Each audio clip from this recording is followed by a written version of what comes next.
सैफ अली खान अक्षय कुमार बॉलीवुड में एकटा एहन दिग्गज सितारा छथि जे संगे एक साथ 6टा फिल्म में काज केने छथिन। हुनकर सबहक 6 फिल्म बॉक्स ऑफिस पर हिट भेल छै और दर्शक सबके सेहो बेसी नीक लागल छै।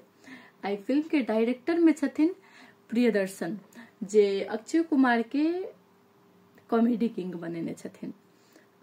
एमे हुनकर सबके जे फिल्म छै वाकई एहि फिल्म में जो सब संगे काज कर रहल छथिन पूरे 17 साल के बाद जे 6टा फिल्म वो सब केने छथिन वही फिल्म सब के खत्म भेला के बाद अभी सब एक संग 17 वर्ष के बाद एमे काज कर रहल छथिन। एहि फिल्म में जे खलनायक के रोल में छथि सैफ अली खान। एहि फिल्म के डायरेक्टर प्रियदर्शन कहले था। ओइ के बाद ई फिल्म मलयालम के एकटा उपपम फिल्म जे छले ओकर हिंदी रीमेक भ रहल छै।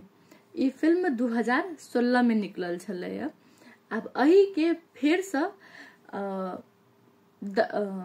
एक दशक के बाद तैयारी कैल जा रहल अछि आ एकर शूटिंग सेहो जल्दीए शुरू हैत।